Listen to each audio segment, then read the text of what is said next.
Heart rate ಜಾಸ್ತಿ ಆಗ್ತದೆ, ಅದು ಕೂಡ it is danger for health ಅಂತ ಇದೆ. ಕಡಿಮೆ ಆದರೆ ಬ್ರ್ಯಾಡಿಕಾರ್ಡಿಯಾ ಅಂತ ಹೇಳ್ತೀವಿ ನಾವು, ಕಡಿಮೆ ಆಗ್ತದೆ. ಕಡಿಮೆನೇ ಆಗ್ಬಾರ್ದು, ಜಾಸ್ತಿನೇ ಆಗ್ಬಾರ್ದು. 72ರಿಂದ 80 ಸಲ ಅದು ಪರ್ ಮಿನಿಟು ಇದಾಗ್ತದೆ, ಬಿಡಿಸಿರ್ಬೋದು. ತದನಂತರ ಒಬ್ಬ ಆರೋಗ್ಯವಂತ ವ್ಯಕ್ತಿಯ ಬಾಡಿ ಟೆಂಪರೇಚರ್ ಎಷ್ಟಿರ್ಬೇಕಂತಂದರೆ 37 ಡಿಗ್ರಿ ಸೆಂಟಿಗ್ರೇಡ್ ಇರಬೇಕು. ಇದೆಲ್ಲ ಒಂದು ದೈಹಿಕ ಪರೀಕ್ಷೆಯಲ್ಲಿ ಮಾಡ್ತೀವಿ. ತದನಂತರ ವೈದ್ಯಕೀಯ ವಿವರಗಳನ್ನು ನಾವು ಕೇಳ್ತೀವಿ.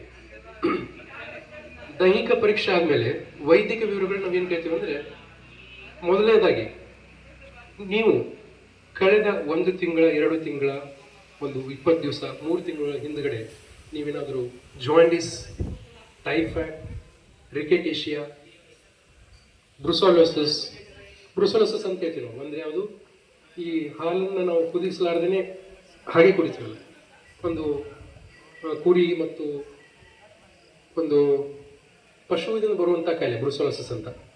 ಎಮ್ಮೆ ಹಾಲನ್ನು ಬಾಯ್ಲ್ ಮಾಡಿ ಕುಡಿದಾಗ ಅದಕ್ಕೆ ಆ ಬ್ಯಾಕ್ಟೀರಿಯಾ ಬ್ರುಸೆಲ್ಲ ಬ್ಯಾಕ್ಟೀರಿಯಾ ಇತ್ತಂದರೆ ಅದು ಕೂಡ ಇನ್ಫೆಕ್ಷನ್ ಆಗೋ ಚಾನ್ಸ್ ಇರುತ್ತೆ. ಸೊ ಈ ರೀತಿ ಕಾಯಿಲೆಗಳಿಂದ ಏನಾದರೂ ನೀವು ಸಮಸ್ಯೆ ಒಳಪಟ್ಟಿದ್ದೀರಾ ಅಂತ ಕೇಳಿದ್ರೆ ಅವ್ರು ಎಸ್ ಅಂದರೆ ನೀವೇನು ಮಾಡ್ಬೇಕಂತಂದರೆ, ಯು ಕಮ್ ಆಫ್ಟರ್ 3 ಮಂತ್ಸ್, ಒಂದು 3 ತಿಂಗಳ ರಿಕವರ್ ಆದಮೇಲೆ ಮತ್ತೆ 3 ತಿಂಗಳಾದ್ಮೇಲೆ ನೀವು ರಕ್ತದಾನವನ್ನು ಮಾಡ್ಬೋದು ಅಂತ ಹೇಳ್ಬೋದು.